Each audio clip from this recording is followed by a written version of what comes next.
प्यारे बच्चों, आज का हमारा टॉपिक है law of multiple proportion. Chemistry में केमिकल कम्बिनेशंस के जो लॉ हैं उसमें लॉ ऑफ मल्टीपल प्रोपोर्शन बहुत इंपॉर्टेंट है।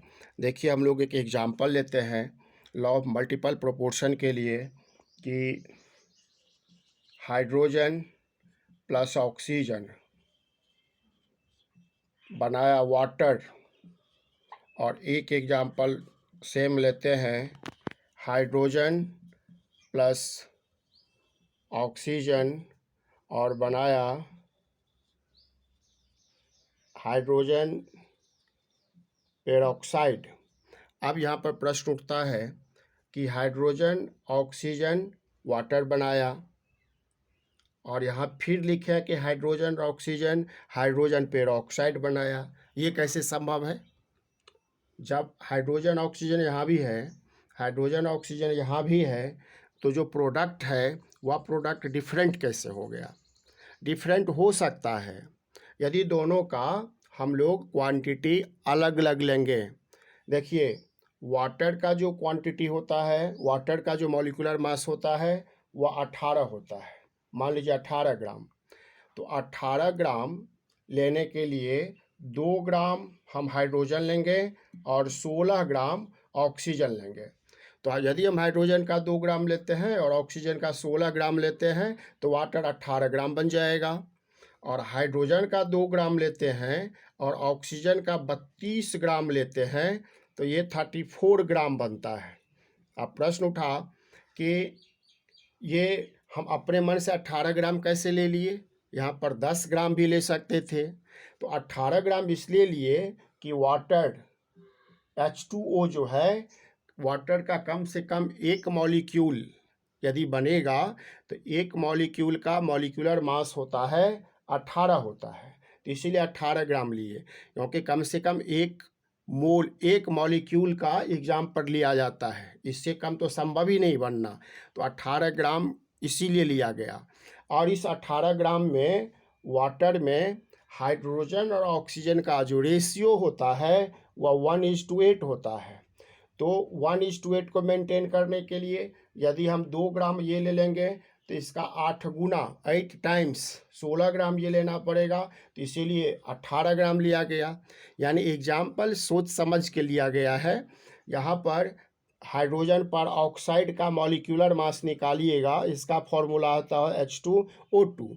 हाइड्रोजन पर ऑक्साइड का मॉलिक्यूलर मास निकालिएगा तो होगा 34।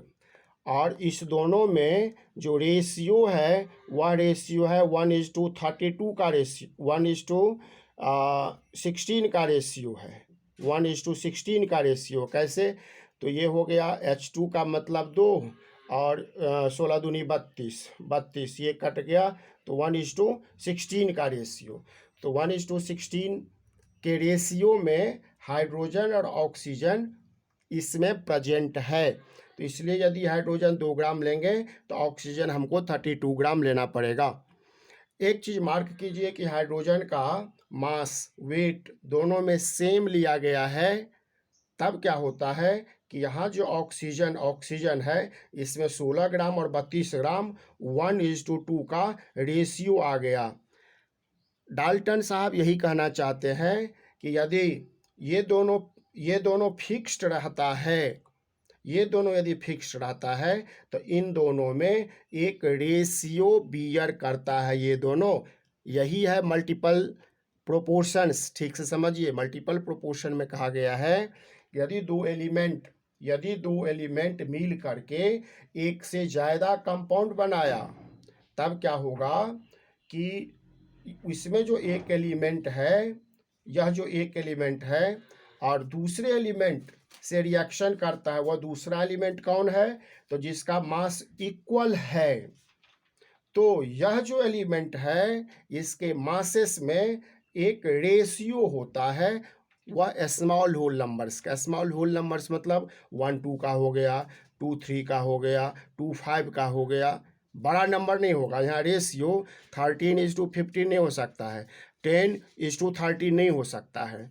तो यदि इसका हम डेफिनेशन बनाने का प्रयास करें तो डेफिनीशन कैसे, देखिए डेफिनीशन याद नहीं करना चाहिए, डेफिनीशन को हम लोग बनाने का प्रयास करते हैं। तो इसमें क्या डेफिनीशन बनेगा, डेफिनीशन बनेगा when two elements combine together, when two elements combine together to form more than one chemical compounds, दोनों सेम है इसीलिए लैंग्वेज पर ध्यान दीजिए, when two elements combine together to form more than one compound, then the masses of one of the elements which react with a fixed mass of the other element bear a ratio of small whole numbers। तो ये definition बनाया गया है कि जब दो element reaction करके एक से अधिक कंपाउंड बनाता है तब यह जो दोनों एलिमेंट्स है, जो एलिमेंट सेम मास वाले एलिमेंट से रिएक्शन करता है तो इस दोनों में एक रेशियो बनता है, एक रेशियो डेवलप होता है जो स्मॉल होल नंबर्स का होगा। अब इसको यदि हम लिखने का प्रयास करें, यदि हम इसे लिखें कि यदि इसका हम डेफिनीशन बनाते हैं, डेफिनीशन यदि इसका हम बनाएं तो क्या होगा, when two elements combine to form, when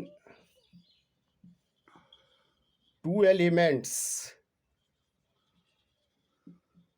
combine to form more than one compound, more than one compound,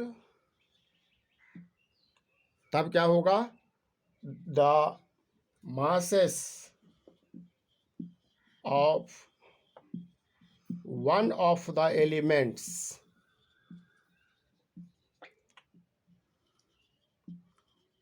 which combine with a fixed mass, which combine with a fixed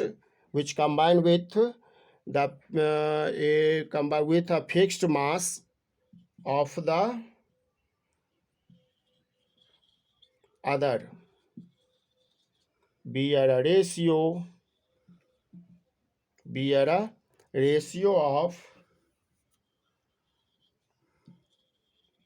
small whole numbers, या इसका definition बनता है when two elements combine together, या when two elements combine to form more than one compound, एक statement यहाँ समाप्त है इसलिए comma, the masses of one of the elements which combine with the fixed mass of the other bear a ratio of small whole numbers।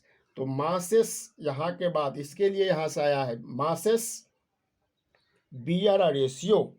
तो ये masses किसका, तो हम लोग जो देखे हैं कि ऑक्सीजन का मासेस जो 16 ग्राम था और 32 ग्राम था, तो मासेस बियर अ रेशियो जो 1:2 का आया था।